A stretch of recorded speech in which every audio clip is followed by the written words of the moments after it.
Now at 9, how many issues at Fort Scott Community College are impacting hiring and scholarships. Plus, McDonald County High School students prepare to perform a play written by one of their own. You might want to think twice about putting the next purchase on that plastic. America's credit card spending spree just hit a new record level. I'm Griff Jenkins in Washington. I've got the details coming up. The 4 states' most watched news starts now. This is KOAM News at 9 on Fox 14. I'm Tanya Bach. Fort Scott Community College is having money troubles, and it's affecting hiring and scholarships. KOAM's Amber Jenkins learned more about what caused the problem. After calculating the expenditures from the previous fiscal year, Fort Scott Community College administration realized that the college was $1 million in debt. Our purchasing policy as it relates to going and getting the prior approvals and making sure that that we follow the actual processes that are in place. And so we have decided that we're going to cut back on our use of credit cards. The president, Jason Kegler, says college officials discovered the issue in December. He blames credit card spending and not sticking to the purchasing approval policy caused the problem. We've pulled back the ability for people to use college credit cards because and we've asked them to start actually utilizing the PO system. And so we're confident. There was some concerns early on about how that would look, but I think all of our employees, our faculty and staff, they've adjusted. To combat the deficit, a freeze on spending and hiring is in place. Our focus has been not hiring new folks in positions that are non-essential. If we need a biology instructor, we're going to go out and get a biology instructor. But some of our other positions, if we can do without those for a short run, then we'll do that. Kegler says their focus is to keep student life normal while correcting the $1 million deficit. As of now, activities, events, and campus upkeep are unchanged. With the college's foundation endowment association, we do have a substantial gift that's going to minimize that number to keep us in fully functional and fully operational. Reporting in Fort Scott, Amber Jenkins, KOAM News. President Kegler says there's no suspicion of criminal wrongdoing. Fort Scott Community College plans to hold a community discussion on February 21st at 5:30 p.m. about the deficit and how they plan to overcome it. Well, Kansas Governor Laura Kelly today signed into law a bipartisan bill giving a tax break to some businesses that employ Kansans with disabilities.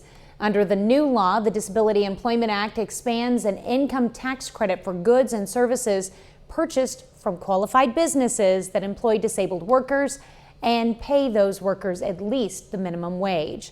Businesses that pay Kansans with disabilities less than minimum wage are not eligible for the Disability Employment Act tax credit.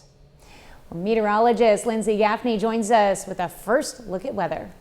So we had a pretty warm day today. It was windy and temperatures are still hanging around in the upper 50s. They're going to drop down to mid to lower 50s, down to about 47 as our overnight low. No rain in our area, and it's going to be a clear night. We are still going to see some wind, but right now we're going to go ahead and start tracking the next system right here moving into our area. Friday evening, we may see some pop-up showers start to occur. Friday morning, 7 a.m., we're going to see the clouds start to roll in. And then as we kind of move forward to the middle end of the afternoon, we're going to see those showers make its way. And they could be thunderstorms, but they won't be severe. And they look to be like taking a bit more of a southerly track than they were earlier. And by Friday evening, they're going to be out of our area and off to the east. And we'll bring more details in just a bit. All right, thanks, Lindsay. Girard High School held its annual Trojan Entrepreneurial Challenge today. The challenge featured 11 different business ideas competing for cash prizes. Today, students were able to present their pitches, much like Shark Tank, for the judges who consisted of community business people. They take away the experience, a little bit more confidence, and willing to take on a challenge. They had a small idea. They had to create an executive summary to explain that idea, figure out how they were going to market it, figured out the right pricing for it. The day culminated with a trade show in the GHS Shireman Auditorium and a short award ceremony in front of the student body. Area high school and college students got to take part in the Skills USA District Welding Competition. The competition took place at the Joplin Advanced Training and Technology Center. For the student welders, the competition featured an element of the unknown. They're not going to know what it's like at that very first weld test. They're going to walk in unaware of what they're about to step into, and that's okay. And that you have to do your best with it, and that those welds that you're practicing currently in school matter. Well, students placing first and second place will advance to the state competition in April. McDonald County High School students are bringing a fellow student script to life. KOAM's Anthony Saviello sat down with the young playwright and gives us a look into the world she created. Okay.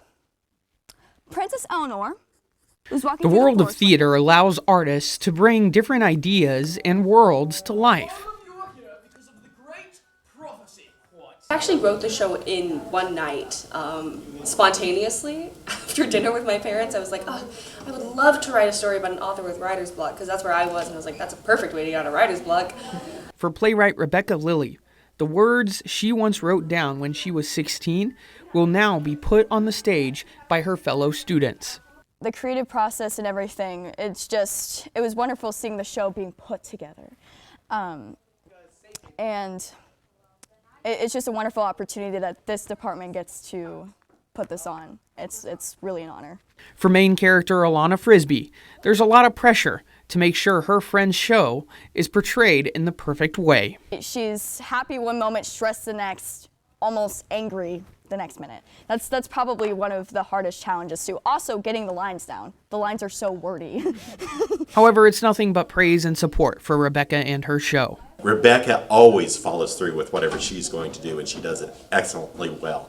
And I knew that that would be the case once we got into this. I'm just glad we found a place during the year to put the play so that, it worked beautifully with everything else that we were doing. It's just her energy. Her energy, it's so flamboyant, and she just has a beautiful soul, and she knows a lot. She's very knowledgeable. But Rebecca credits her friends for helping her get to where she is. I mean, Alana, my main character, and Melanie, my princess, they have been so they've been so supportive and so excited all year to do it. So they're great. I love those girls, they're amazing. Reporting in McDonald County, Anthony Saviello, KOAM News. And students will be performing the show tomorrow at McDonald County High School for just $10. So you can see the show and be provided dinner. Not bad. All week, we've been highlighting different area schools celebrating the Chiefs' latest Super Bowl appearance with a Spirit Week. In Neosho, Missouri today, students at Rise Elementary celebrated with Travis Throwback Thursday. They were encouraged to either dress like it's 1987 or wear Travis Kelce's number, 87. They love it. They love to come up to school dressed up. They have so much fun. We have fun. They take pictures. And it just gives them something different and exciting to come to school in. Tomorrow's theme in Neosho is Chiefs Friday, where students can wear anything red or Chiefs. Well, coming up, what health experts say is behind the latest rise in respiratory illnesses. A growing number of people have been abandoning pandemic-era safety measures and skipping out on flu and coronavirus vaccines this season. And now some health experts say it could be contributing to the higher numbers of hospitalizations from respiratory illnesses that they're seeing. Fox News' Gary Baumgarten reports. 'Tis the season for the sniffles, coughs, fevers, sore throats, and more. So if you're feeling under the weather, you are not alone. Pandemic precautions, those things are dwindling, and hence we're being exposed to more respiratory viruses than we have last year. Libby Richards of Purdue University School of Nursing says the best way to protect yourself from things like the flu and COVID-19 is to get vaccinated. But the CDC is reporting decreases in the number of Americans rolling up their sleeves for the coronavirus jab, and says roughly 10 million fewer kids and adults this year got a flu shot. Compared to this time point last year, we are seeing a higher rate of hospitalizations from the flu and RSV. And with so many different respiratory viruses going around, it's likely that some people are becoming infected with different viruses back to back. Since the COVID-19 pandemic, school districts say more parents have been keeping their kids home from school if they're sick. But with many districts reporting high numbers of chronic student absences, a growing number of schools are recommending parents send their kids to class even if they have a mild sickness. Meanwhile, doctors say there's still time to get a flu shot if you haven't gotten one yet, citing how cases usually peak in March but last until May. Gary Baumgarten, Fox News. Well, Lindsay is next with a complete look at your forecast, and later it's time for another Thunder Thursday. We'll see what changes OKC made to its roster before today's trade deadline.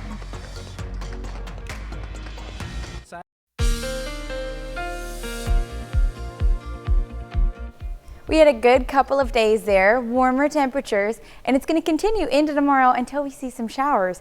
Taking a look outside right now, it's pretty nice, not a cloud in sight. Those winds are dying down, although we still may see some gusts out at our Cornell Complex camera downtown Joplin. The rain isn't coming in until tomorrow evening. We're tracking this system right here. It's in Arizona, making its way into our area tomorrow evening, and we may see some pop-up showers, but looking at the outside right now, it's 57 degrees, so temperatures are cooling off, getting down to about 47 for an overnight low, and the winds have slowed down a lot. They were 25 miles per hour earlier, down to 11 miles per hour, still some gusts in the area, and we may see some more gusts into tomorrow. 11:30 a.m. Friday morning, they're coming from the south, gusting up to about 30 miles per hour. But after that, they're going to start to taper off, and we won't see many gusts of wind through the rest of the weekend. Taking a look at this system that we have moving through on Friday, it starts to make an appearance. Clouds roll in around 7 a.m., 8 a.m. on Friday, and then we'll start to see maybe some pop-up showers. These thunderstorms are going to be loud but not severe, and they seem to be taking a bit more of a southerly track than they were earlier, so they're going to be mostly affecting our southern counties throughout the remainder of Friday evening. Around 5 p.m. is when they start to pop up, and then continuing around 6 p.m. we see some more down in our southeastern counties, and then by the evening they have cleared out of our area and the clouds start to clear out too. Temperatures sitting in the mid-50s, getting up to about 70 as our Friday high. And then they'll be gone Friday and we'll have a clear day Saturday. Then looking ahead, tracking our next system, Sunday, Super Bowl Sunday, this low starts to deepen as it moves across our area. And by Saturday evening into Sunday morning, that's when that low starts to close off and starts to be a little bit more extreme moving into our area. We're going to get some rain Sunday and then possibly even a little bit of mixed precipitation. We're going to take a closer look at that here. Rain starts to come in possibly at around noon on Sunday, and then a little bit of mixed snow with that rain as it continues throughout the remainder of Sunday, and then even going into Monday, we may see some snow. Now, temperatures are still sitting around the 40s, not getting below freezing until Monday at the overnight hours. So we may not see much snow, but it is still in the forecast. And then taking a look at our 7 days, so we've got those pop-up thunderstorms Friday. Temperatures drop by Sunday with those showers and a little bit of mixed precipitation on Mondays, mixed with snow and rain, then warming back up as we move into next week. It's hard to believe it's February and we're going to have 70 degrees. Oh yeah, it's nice tomorrow because it's my birthday. All right, thanks, Lindsay. Well, coming up, lawmakers react to a new report showing Americans have a record amount of credit card debt. Well, the federal budget deficit is expected to soar to $2.6 trillion in fiscal year 2034. And that's according to the latest Congressional Budget Office outlook. The major reason behind the widening gap between revenue and spending, a spike in net interest payments on federal debt due to higher interest rates. Well, there's plenty of reaction in Washington to the new Federal Reserve report showing America's credit card debt hit a record $1.13 billion last quarter. Fox News correspondent Griff Jenkins has more from Washington. Americans are spending more money they don't have. That's the word from the New York Federal Reserve. A new report shows credit card debt hit an all-time high of $1.13 trillion last quarter, with lower and middle income consumers gaining more debt than they can pay off, and more inflationary pressure likely ahead this year. Republicans on Capitol Hill laying the blame on President Biden. We have skyrocketing debt among the American people. Americans have credit card debt now that is the greatest it has ever been. What is President Biden doing? Actions speak louder than words. But the White House is pushing back, claiming the president's fight against inflation is slowly bringing prices back to normal, and pointing out wage growth has been strong this year, likely prompting more Americans to overspend during the holidays. Wages are going up, consumers are spending a lot more, and it's important. Wages are meeting inflation, that's important, and obviously inflation has gone down. But the rate of people missing their minimum payments has also increased, especially among younger credit card users. And some experts warn the credit rush is helping with economic growth now, but it could hit a wall if the economy doesn't grow in other areas. If you take out a loan and you're using credit to pay for things now, that takes away spending power in the future. So that's our worry. Credit card interest rates are also climbing. They hit a new high of 20.74% last quarter. In Washington, Griff Jenkins, Fox News. Up next, we'll get an adorable look at the lineups for this year's Puppy Bowl. We'll meet your 2024 players in the 20th annual Puppy Bowl. Cuteness Overload is once again taking over the big screen on Animal Planet's Puppy Bowl. Teams Ruff and Fluff will face off this Sunday before the Super Bowl. The game features more than 130 rescue pups, all looking for forever homes. Some of this year's MVPs include Cronut, Patrick Mabones, Guy Ferrari, Bennett, and more. All right, 30 more minutes of news, weather, and sports is coming your way. A bill in Oklahoma would ban state-funded agencies from showing support for LGBTQ. Plus, the special counsel investigating President Biden over his handling of classified documents releases his report. You're watching the 4 states' most watched news. This is KOAM News at 9 on Fox 14. I'm Tanya Bach. A Republican state representative from Oklahoma is behind a bill that would ban state-funded agencies from showing support for LGBTQ+. Well, the author of the bill, Kevin West, says it makes sure everyone is subject to the same rules. Critics say it targets an already vulnerable population. Andy Weber has more on the debate. This is putting everything on the same level field. That is a threat to our First Amendment free expression. I urge you all to vote no on this bill. Debate Wednesday morning over a bill that looks to bar state agencies from showing support for LGBTQ. State Rep Kevin West is the author of House Bill 3217. It is a divisive message. Not all Oklahomans unify around that. West could not offer any specific examples of state agencies who shared public messages of support for LGBTQ groups, or instances where a pride flag was flown on state property. He says the bill is preventative. I just want to get that on a level playing field.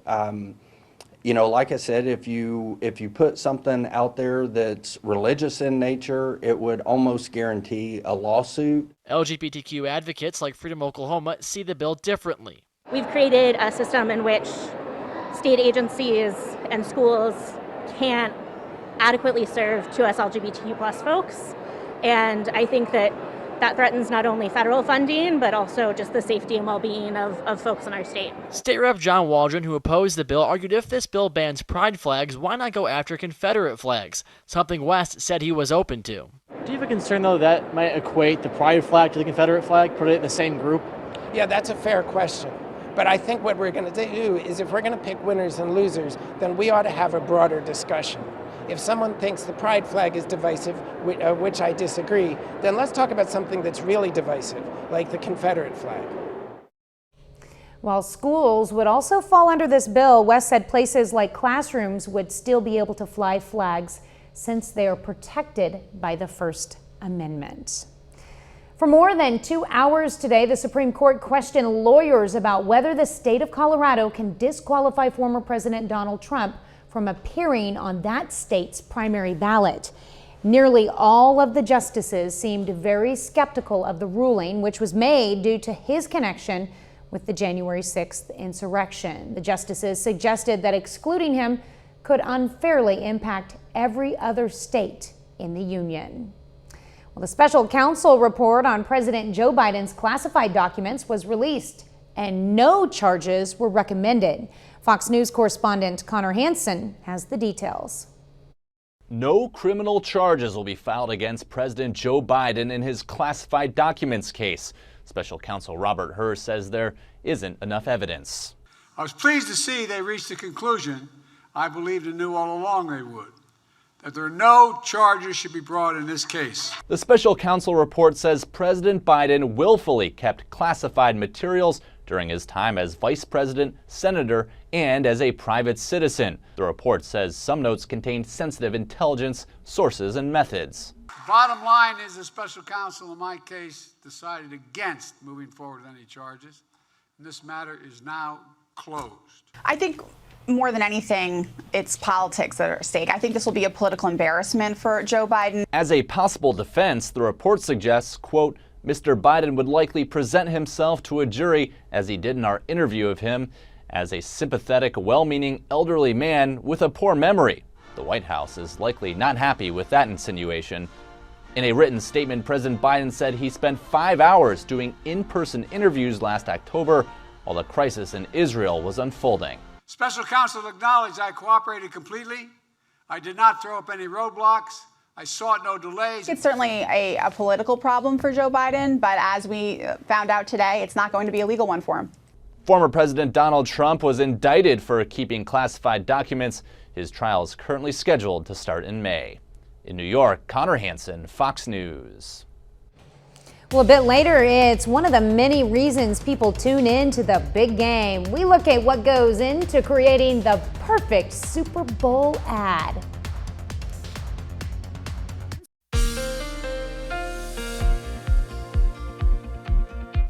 So it's been a good day for us today, and it'll be pretty nice tomorrow. We don't have any clouds outside right now. Taking a look at our downtown Cornell Complex camera, downtown Joplin, we see the wind still sticking around. It's lightened up than what it was earlier today, but we don't have any rain in the area right now. We are going to head to track this next system right over here in our southwest area. It's going to be making its way into our region around 4 p.m. tomorrow, and it's going to be causing maybe some pop-up thunderstorms. But current conditions right now, it's 57 outside, clear skies, and winds have lightened up, good visibility. So all in all, it's a pretty good day.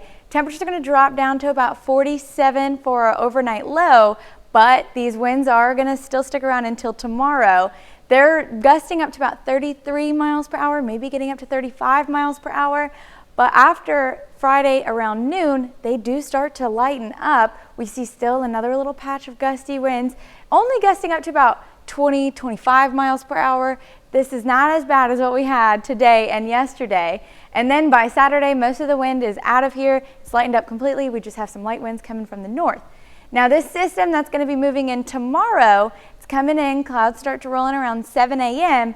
and then we start to see the rain pop up. Now, There are going to be some pop-up thunderstorms, and they're not going to be severe, but they may be loud. And they seem to be taking a bit more of a southerly track. So they're going to be mostly affecting our southern counties and then our eastern counties as it moves out of our area. Now, temperatures are sitting around 66, 67 degrees. Friday afternoon around 5 p.m. That's when the first bit of storms start to pop up right over here in our southern counties. And then they'll make another appearance right off the east before completely moving out of our area by Friday evening. Then we'll have a break from that on Saturday, maybe some clouds here and there, but not much. And all of that little rain is due to just a little trough right here causing some instability tomorrow evening. But looking ahead, we're going to see an actual deeper trough moving into our area. This is what we're going to be getting on Super Bowl Sunday. So as you can see, it's deepened all the way down to Mexico, moving into our area, so bringing some severe instability, causing us to have a lot of rain on Sunday. And this is going to make its way into our area around Sunday, around noon, maybe a little bit later in the afternoon, right when the game starts to kick off. And then we may see a little bit of snow in our area. Taking a closer look at that, temperatures aren't getting below freezing, so we may not see as much snow as it's predicted, but there is still that possibility into the overnight hours. Then we're going to see a bit of a drop of temperatures Monday night, dropping to 28 degrees, warming back up next week. You know, I have to say welcome to the 4 states when you get a 70 and a 28 and a little bit of snow, maybe some rain, snow, sunshine, a little bit of everything in one forecast. All right, thanks, Lindsay. You're welcome. Well, millions of people are expected to watch the Kansas City Chiefs and the San Francisco 49ers face off at Super Bowl 58 this weekend. Now, the big game is taking place in Las Vegas, where officials expect an estimated 330,000 people will visit.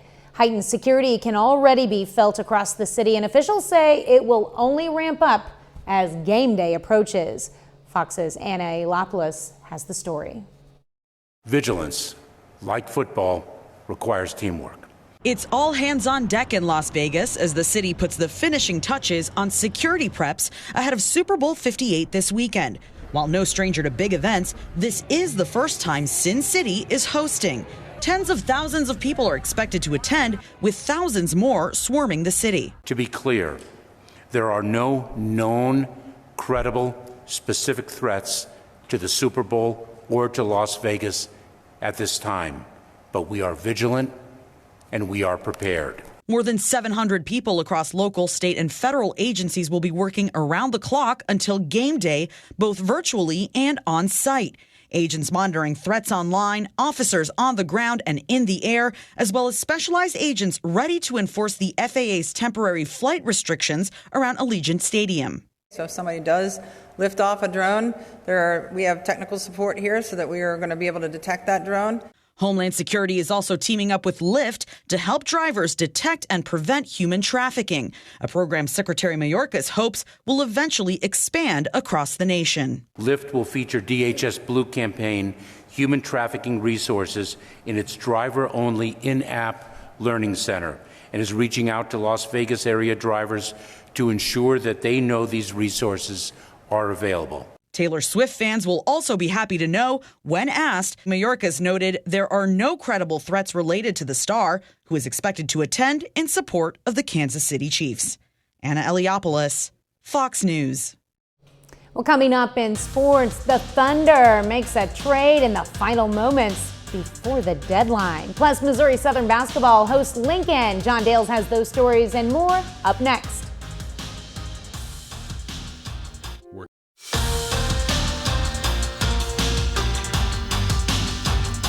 Hey, welcome into another Thunder Thursday. The NBA trade deadline is officially in the past, and OKC makes a big move right beforehand. According to Adrian Wojnarowski of ESPN, the Thunder are finalizing a trade to bring in Gordon Hayward from the Hornets. He's averaging more than 14 points, 4 rebounds, and 4 assists per game. However, Hayward hasn't played since the day after Christmas because of a left calf issue. The Thunder are trading away guards Trey Mann, Vasilije Micic, and forward Davis Bertans. Hayward turns 34 next month. He's in the last year of his deal, which pays him over $31 million this year. A little bit of a break before our next Thunder Friday night. That's 2 weeks from tomorrow when the Wizards pay a visit to Paycom Center in Oklahoma City. Missouri Southern basketball back in Joplin tonight. The Lady Lions have not lost a game at home all season and are riding a 14-game winning streak into this evening. The men's team hoping to bounce back from a loss.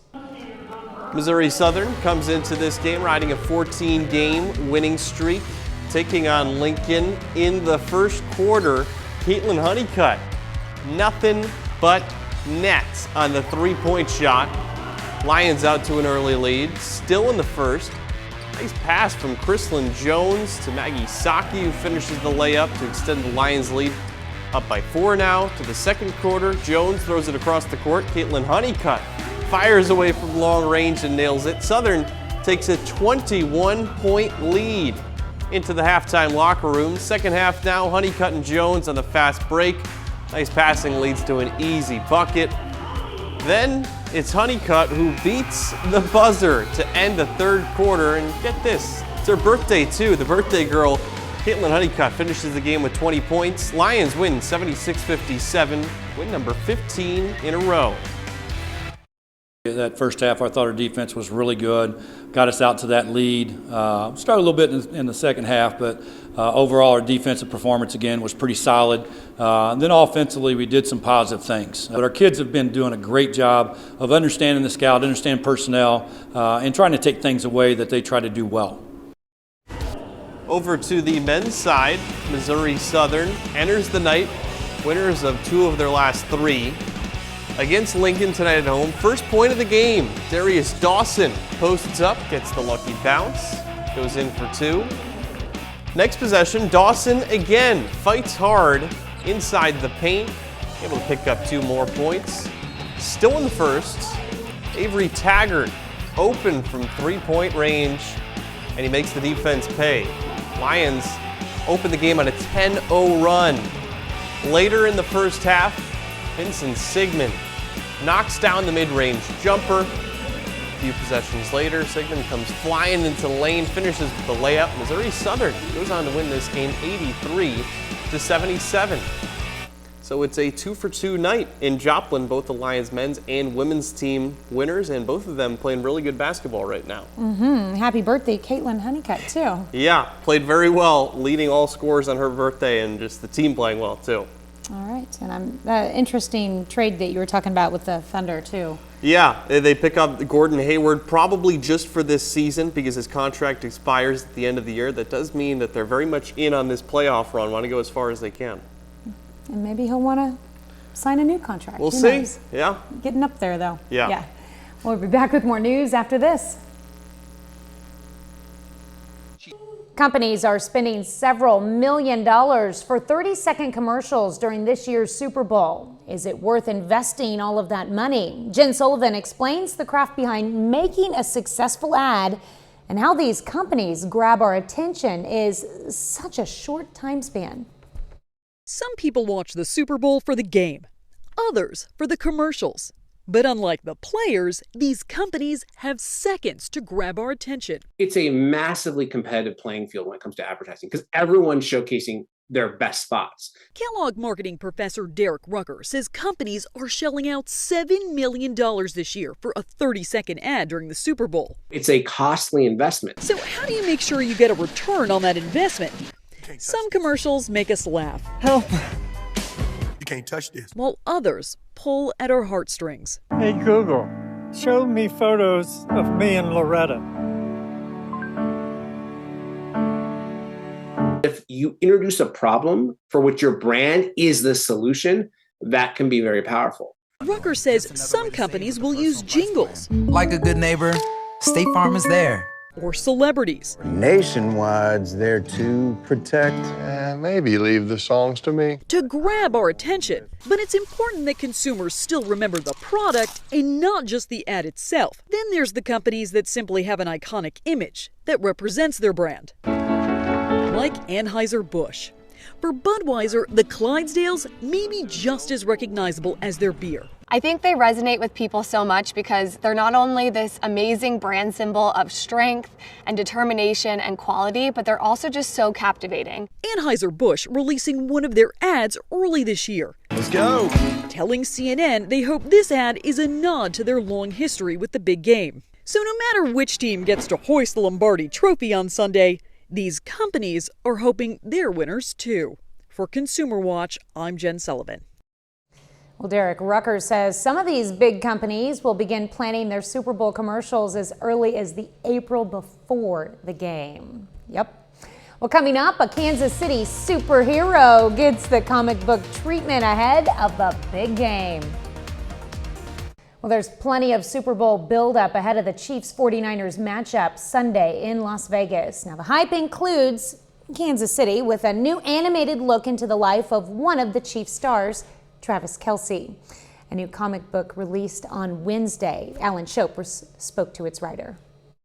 Got 22 pages to tell this guy's life story. Yep, he's a Kansas City superhero, and now Travis Kelce has his own comic book. I was a little stuck at first. I'm like, there's a lot of information about him out there. Fame Travis Kelce gets released on Amazon on Wednesday. Michael Frizzell, a comic book writer from the Springfield area, wrote the comic. He says based on the success of their recent Taylor Swift comic, one about Travis Kelce was a no-brainer. And I remember the publisher messaging me going, I'm going to sit on the Travis book till March. And I said, no, you're not. What are you doing, man? No, get it out there now. Michael says putting the comic together was a quick process. Start to finish, they did it in just 3 weeks. And it's not really an action hero type of a comic book. It is definitely more rooted in reality. Although he says Travis has reached the same heights as superheroes. Surely dating one of the most popular singers in the world right now isn't hurting his brand, but we liked him well before that. Michael has written over 100 comic books and says the Travis Kelce story is just a natural fit. With comic books, you have a universal appeal that you might not have otherwise. And he hopes this one becomes popular enough to write a sequel. There's a larger-than-life personality there that really shines. That will sell well. And that's our time for tonight. Thanks for joining us. We're going to leave you with video of a penguin chick at Birch Aquarium in San Diego. Aw, have a great night and an even better tomorrow.